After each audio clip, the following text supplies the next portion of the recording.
Hey everyone, RuneCloak here, and in this video I'm going to be going over the new monster cards for the upcoming Claw and Dagger expansion.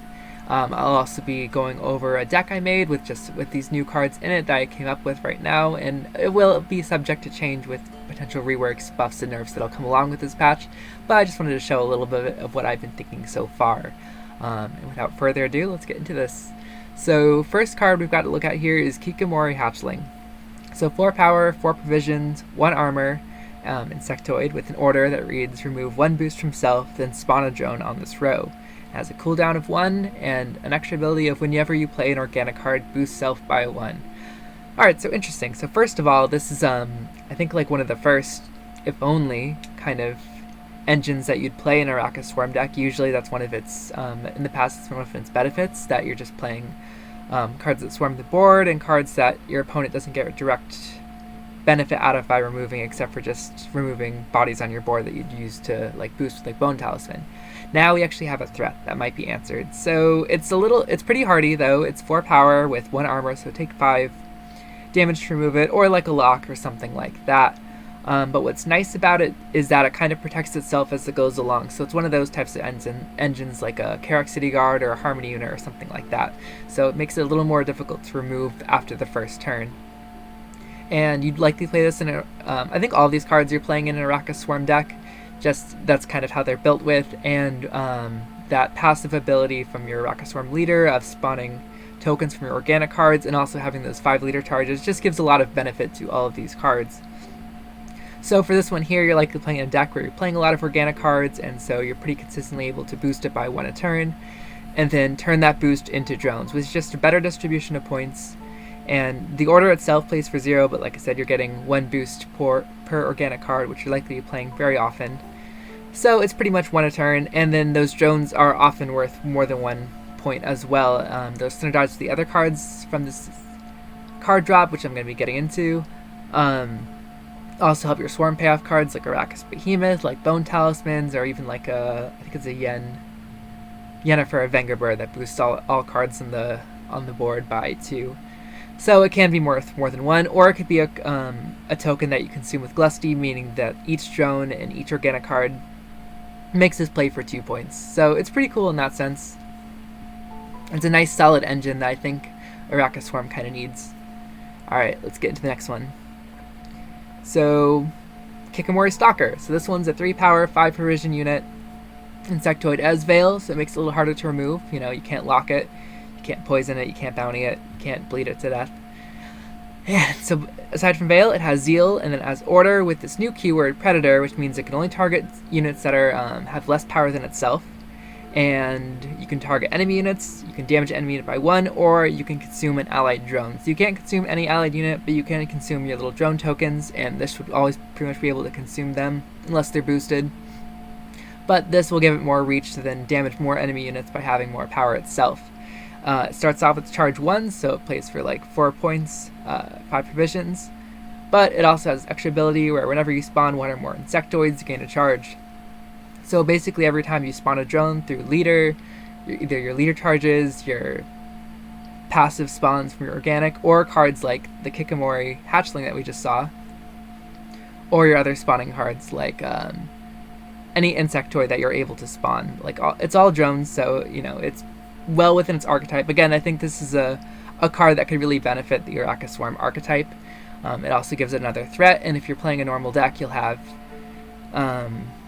these 4 bronze engines in your deck, which could stretch your opponent's removal a little thin, hopefully.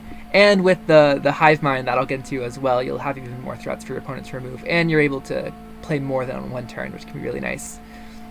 So this is a good card. It gives the deck some control too. It can pair well with organic control cards like Parasite, like Hideous Feast works really well with this. You'll be damaging it by 3, boosting up your Kikimore Stalker by 3 as well, and then that gives it more reach for its Predator ability, and it'll give it a charge because, like I said, you're likely playing this in Araka Swarm, and so playing Hideous Feast will spawn an Insectoid. Also works like natural selection. Can work further with the new Acid Spit card, which again I'll get into, or even just a high-end organic card like Crimson Curse, where you're bleeding your opponent's units and then Kikimore Stalker can help finish them off. So it's a really nice card, and I think that's kind of how you'd use the charges, right? You damage the enemy unit first, then try to finish them off after. I think this could be a really scary threat, and with Veil too, it just makes it very hardy if you're able to stick it on the board and then like boost it up.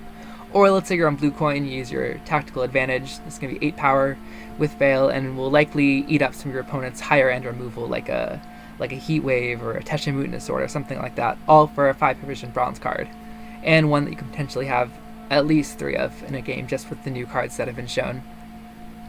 So that's about it for Kikimore Stalker for now. Let's go into the next one. So Acid Spit. This is a 8 provision epic organic card, which reads, infuse an enemy unit with this ability. If this unit has more than 1 power, whenever your opponent, being you, the Araka Swarm player, spawns 1 or more units, that's all in one sitting. Like playing like Spontaneous Evolution, where you spawn 3 tokens, that's going to link out for 1 spawn, plus the leader passive, so that one's 2 in that instance. And whenever those units are spawned, the unit with this infusion will damage itself by 1. And when its own power reaches 1, infuse this ability to adjacent units which don't have it. So this acid can kind of spread across your opponent's whole row, which can be super nice, and those units will stay infused if they're not purified or locked. So it'll knock them down to 1, and then if they're able to boost themselves up through any means, the Acid Spit can damage them back down to 1 when you, the Araka Swarm player, spawns more cards. These infusions are always a little tricky to read, like the wording there, because they're from the perspective of the infused unit, even though that's your opponent's unit and you're the one who played it initially. But this is also some good kind of control. I mean, it doesn't destroy your opponent's units outright, but with cards like those Kikimore Stalkers, and again those kind of bronze or gold organic cards that you have to deal damage, you're able to finish off those units, and hopefully do so in a way where you can keep the Acid Spit across the whole row. And then you can even use like movement cards like Drowner, for instance, to move an infected or infused unit to the other row and spread Acid Spit along there as well. It starts off pretty low tempo. It'll play for like 1 point right off the bat. I think it should work in the way where you infuse the enemy unit and then you'll spawn from the passive. I don't know if that'll damage that unit by 1 if it's more than 1 already. But you can always use leader charges or your order spawns like Kikimore Hatchling, or even an Endrega Warrior if you haven't clicked it yet, to get some more value on Acid Spit right away. And that's probably what you do. I think you want to set up your opponent's board in a way you can get Acid Spit on multiple units, just so it can't get purified or locked or consumed right away. Because, again, then you're playing an 8 provision card that will trade really poorly to your opponent's answer. So it requires some setup, and I think a longer round makes it better, because it's kind of an engine, kind of similar to Weather Effects in one sense. But I think it's a cool card, and it's one that you have to put some thought into, but I think it can get a lot of points. And it's points you're taking away from your opponent's side of the board, which you can further set up for like your Glusty Warp, or answering engines or threats with your Stalker, or other ways to finish units off. So I think it's pretty cool. Excited to see it. And the premium on all these cards are going to be awesome. I mean, look at that. you can feel the burn. Alright, let's get to the final one. So this card is Hive Mind. So this is an organic legendary card, 10 provisions, and it says choose 4 different bronze Kikimore units, and while in your graveyard, the first time you spawn a drone on the battlefield each allied turn, transform it into the next chosen Kikimore unit. So there's 4 Kikimore units in the game, which is Kikimore Warrior, that 3 power Syndicate monster card that on order you can destroy an allied unit and then spawn a new Kikimore Warrior, kind of spreading along as you go. So potentially like 2 points a turn if you're targeting a 1 power unit. It's another threat, which is nice too, because again, you're not playing a lot of threats in this deck, so the more you can play, the better. And then we got the new ones, Hatchling and Stalker, and then the final one is Kikimore Worker, which is the 7 power, 4 provision bronze with 3 armor, that when exposed, it'll destroy itself, but it also gains armor whenever you play another Insectoid. So you have those 4, and so by choosing them, you're just choosing which order this will do, and this is across 4 different turns, across rounds. It can get answered by like a Squirrel or an Xavier, so that's pretty sad in that case. But at least get some immediate value, because again, you're probably playing this Araka Swarm, so you play Hive Mind and you'll spawn a drone right away, and then that drone will be transformed into the first Kikimore unit that you chose. So you gotta be selective. It's gonna be situational as well. I like seeing the Kikimore Queen in the background of this card art. I think that's really cool, and I think it's gonna be a really powerful card, because the new bronze engines, Stalker and Hatchling, they can get a lot of points, in medium to longer rounds, and they start off pretty good as well. And then you just get nice solid points with the Kikimore Worker. And the Kikimore Warrior, if it sticks, can be really nice. And you can just, this ability is just going to be passive as you go along. So you can even just use a leader charge, or any turn you're spawning a unit. From then on, after you've played this the first time, you're getting more Kikimores. A great way to populate the board and to develop threats in the same turn. Like, let's say, for instance, you're on the turn where you're going to spawn a Kikimore Stalker next. You can use a leader charge to spawn that Stalker and then play a card that synergizes it right away, getting a lot of value on your Zealed Stalker. Like playing like a Spontaneous Evolution, for instance, giving it multiple charges to pick away your opponent's threats.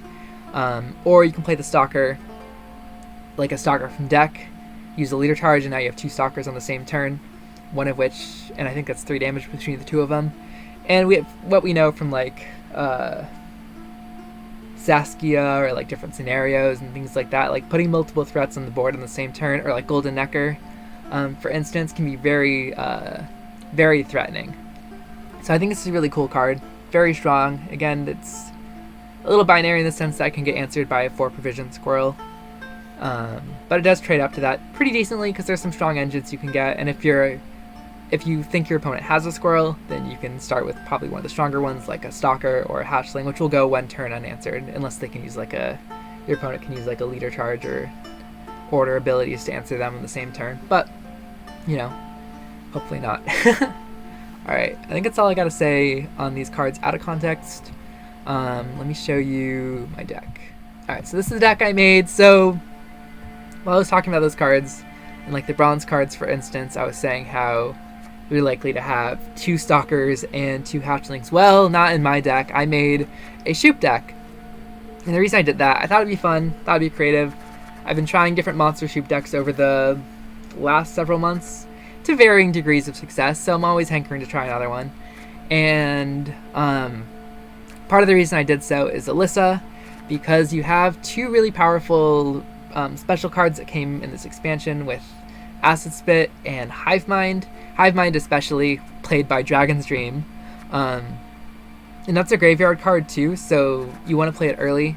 But then if you're able to put it back and play it again with Alyssa, like I said, Hive Mind's a really strong card.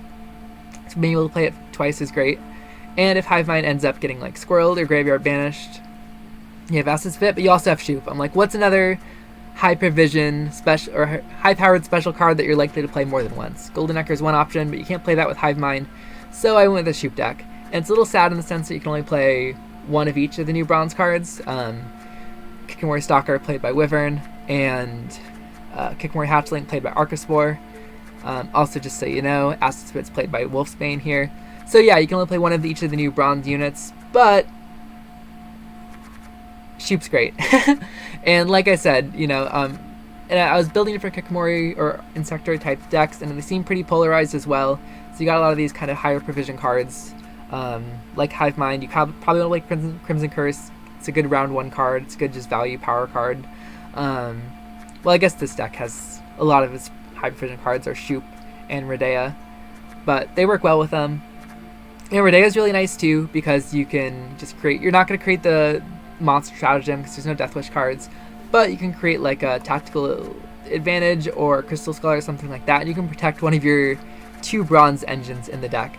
So having only 2 like engines besides the Hive Mind ones, because again, Hive Mind could get answered, but we have at least 3 powerful bronze engines that we can play that your opponent will have to answer, and Redea can really help you protect one of them, at least one of them, with her back row ability. And she's a 13 for 10, which is pretty nice. You can also have something like one of the cursed Dagger, ceremonial Dagger here. It's not cursed, it's ceremonial, which can help you set up units for Acid Spit, or even finish things off from Crimson Curse, or just work with Stalker if you decide you don't want to protect your Stalker and that's likely to live anyway. Yeah, so this deck is pretty consistent. We have Roach for thinning, and then I have several kind of tutors in the deck. So the thing with Alyssa and putting back a gold special that you really want, like normally Alyssa's in like the Simless Whaley's deck, and so you have Simless to pull them out. But otherwise, you're gonna need a way to tutor that card, especially if you end up playing like Alyssa in like round 2 or 3 when you have fewer chances to draw that card naturally. So we have Naglfar, Arcane Tome, and then we have Prince Willem as well. This deck doesn't have that many golds overall. Besides, we have like 2 tutors besides Willem, and then a lot of just good value cards that can work in different circumstances. So Willem's actually not too bad here. It depends on the round, of course, and Glusty might not be one of the best options, but again, you know, it's kind of like you hope to draw as many golds as you can, and then whatever one's left in deck, maybe Willem can pull out. And Willem, one of his greatest targets, which, you know, is more of a high roll, but if you lose a listen to set him up, if you Prince Willem into Acid Spit, you can target Prince Willem, and then he'll immediately go to 1 and spread the Acid Spit infusion to adjacent units, which can just be a good way to start building it off outright. Because like I said, you want to get Acid Spit on multiple units as soon as you can, so that it's harder to be answered. So Prince Willem's a really funny kind of way to do that, just putting a 2-power unit on your opponent's side of the board, and then infusing him right off the bat and spreading that infusion. We have a handful of bronze organics in addition to these higher end gold ones, just like Spontaneous Evolution, Epidemic and Spores as kind of tech cards. Then we have Hideous Feast and Natural Selection for a bit of control, and then Arrakis Nest just for some good spawning. They don't really have too many spawn payoffs, besides just the passive way of like having an organic card for Kikimore Hatchling, or working out for Stalker or Acid Spit, but it's still pretty good. It's just 5 points on its own, it's proactive, and the spawn synergy does work well with those kind of engines. We have Toad Prince for a little bit more control there as well. And we have a Drowner. Like I said, having movement works well with Acid Spit. And the cards like Prince Willem and Drowner here, which work well with Acid Spit, also work well with Crimson Curse. You know, let's say you play Crimson Curse in a row, and your opponent doesn't have many units there, or they play like a Veiled unit, you can move the Veiled unit out of that row, or move another unit into that row. Or with Acid Spit, you can use a Drowner to move that unit and keep it going. And then we just have some text with like Peller and Squirrel. And Dagger Warrior is a nice value card on the stack. You just use it to eat up some Insectoids and then spawn some more. So it's just a pretty good card in this with this leader ability and with this deck idea. Let's see, I think that's pretty much the crux of the deck. We got Rune Mage here too, for Redea, for Shupe, and then yeah. And then Glusty Warp. Glusty Warp is great with Acid Spit, especially if you're playing Acid Spit on multiple rows. I mean, think of the value there. You get all your opponent's units down to 1, ideally, and then you Glusty them. And Glusty will get your own spawn units as well. Just great points. Glusty's great, he's the bug. And again, this deck will likely change before patch day, before I actually make a video showcasing it, because I imagine there will be some more patch, in the patch there'll be some reworks and some buffs and nerfs. I know, for instance, Itter is going to be reworked, because if it were not, then you have an infinite combo with the Kikimore Stalker and Itter, as you consume a unit using you consume a 1-power drone using your Stalker. Itter will then spawn a drone, and then Stalker gets a charge. Stalker consumes a drone, Itter spawns a drone, and it can go on forever. So Itter is likely to get some change in some form. I'm not sure to what capacity, so I wasn't just going to add Itter outright, even though I believe Itter will work with this kind of deck, or with a more swarm-heavy deck. But this is the deck as is. Again, it's just showcasing some of my earlier thoughts on these new cards. So I hope you enjoy, and thanks for watching.